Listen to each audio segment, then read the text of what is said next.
Listen to this clip and try to guess what is the problem. Right-wing political violence, you can look it up, is more prevalent. This is not true at all. Google it. This is not Google true. it. All of the riots that happened during 2020, those were not right-wing riots. Those were left-wing violence. Correct. The people that were murdered by leftists, that was not right-wing violence. Right. That was left-wing violence. This The is the difference CEO between that was anecdotes just and data. the CEO that was just murdered the other don't day yet in New know York what the was not political because of right-wing don't even violence. know Okay, the what about the political people? motivation Like, of what that. about Steve Scalise getting shot? My boss was there that day. Steve Scalise, they specifically said this Okay. is for healthcare. Rand Paul getting attacked on his neighbor. The thing that y'all have a hard time getting your head around is the difference between these examples that get focused a lot and actual studies that study this to look but the into studies are what's like more this. They're like, prevalent. the studies are, okay, did this person ever say anything hateful about black people? And then all of a sudden he injures the black authorities- people, then it's a hate crime. Okay, for $1 million, what was the problem with this clip? A, these events were not political in nature. B, anecdotes are not good evidence. C, the right has way more examples of political violence. Or D, there's no problem. If you answered B, you would be correct. The problem with anecdotes is that they only work on a small scale. If, for example, you think Jack, your neighbor, is a kleptomaniac, meaning that he cannot resist the urge to steal, anecdotes could count as decent evidence. If you can give me 5 examples or anecdotes of Jack stealing something in the past month, it might not be definitive proof that he's a kleptomaniac. You might not know the total amount of times Jack stole something or the average amount of things a human steals in a month, but I'm pretty damn sure Jack should stop stealing other people's shit. You could also scale it up to small groups of people. Anecdotes can be a very useful tool when trying to assess whether you should associate with certain groups in high school or at work or in life in general. But in this clip, they're not just trying to figure out whether a very tiny little subsection of one political side is violent.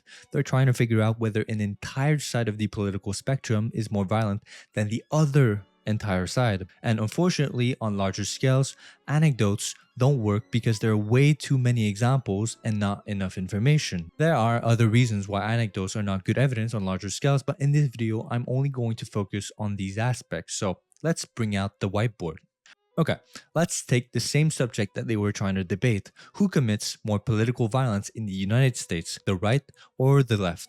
Now, the US is a big country. That means that there are going to be a lot of political violence because, after all, there are 335 million people in this country. So let's say that in the past 50 years, there were 1,000 events of political violence in the US. This is just a hypothetical number. I intentionally didn't look at any studies on political violence in the US because the goal for this video is to try to stay as neutral as possible, to try to exclude as few people as possible. And in addition, instead of saying left, right, I'll say up, down, just to please as many people, right? Okay. Let's say that out of these 1,000 events, 80% of the political violence was done by uppers, and only 20% of the political violence was done by downers.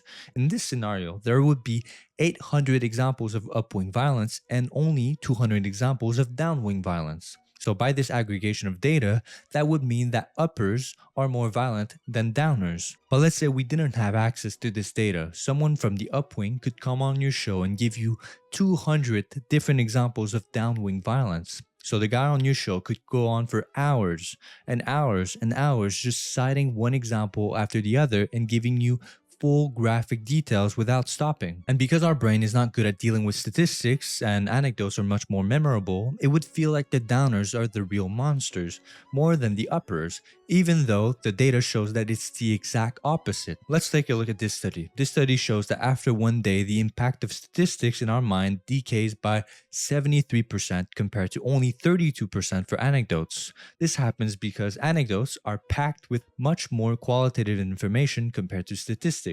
And qualitative information is much easier for us to recall. For example, in this study, they talked about how immigrants in the US commits less crimes than US citizens. But anecdotes of immigrants committing crimes have a much more powerful effect than those statistics because they're much easier to recall. That creates the impression in some people that immigrants are more violent on average than your average US citizens. But you know, realistically, in a show like the one we just saw at the beginning, the maximum amount of examples you could go through without being stopped is like maybe 20. So if you only bring up anecdotes, the best you can do is both, both side brings up 20 examples each of political violence from the other side and end up in a stalemate, even if one side is clearly worse than the other. Not only that, but let's say you were not prepared for this topic. Your side could look worse than it actually is only because you could not come up with as many examples. That is why Luke Beasley said you need to have more than just anecdotes. You need to have studies that analyzes each individual events and that classifies them. Now, these studies are already available. If you want to look them up, all you have to do is search political violence US study. And you know what? If you disagree with the methodology of a study, you can cite another study with a better methodology, if one is available. If you can't find a study that you agree with, however, that doesn't mean that you can just dismiss them and go right back to anecdotes. On larger scales, as we've seen with the up-down example, only using anecdotes could be worse than simply not talking about the topic. So, what should we do in the event where there are no good studies to talk about a trend? Well, I'm sorry to disappoint you, but you probably shouldn't be talking about trends if there's nothing to back them up. You either need to change the subject or conduct a study yourself. If you want, you can talk about the individual events and say that they were bad and talk about the impact they had, but you should abstain from anything more than that. Unfortunately, people in general and political commentators will not stop using anecdotal evidence in the wrong way, because first, our brains were not meant to process large numbers, and so for us, it is more natural to work with smaller numbers.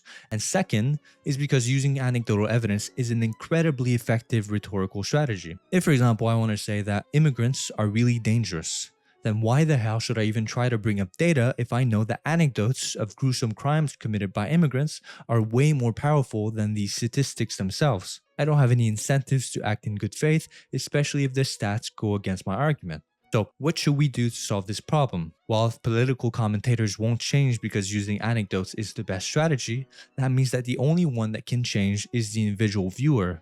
We should, as a viewer, expect more from the political commentators we watch, and we should expect them not to use anecdotal evidence to talk about large-scale trends without pointing to a study. Additionally, if you're a political commentator yourself and the other side is using anecdotal evidence too much, what you can do to counter it without giving up your honesty, and what was suggested by the study that I mentioned earlier, is to pair your statistics with qualitative information. So for example, you could bring up an anecdote along with a stat to make that statistic easier to recall for the audience when they're trying to make up their minds. In conclusion, I don't expect this type of stuff to change much in the near future, but the first step to problem solving is always awareness. So if I've made you aware, I will consider this video a success. Thank you for watching, and let me know your thoughts in the comments down below, and I'll talk to you next week.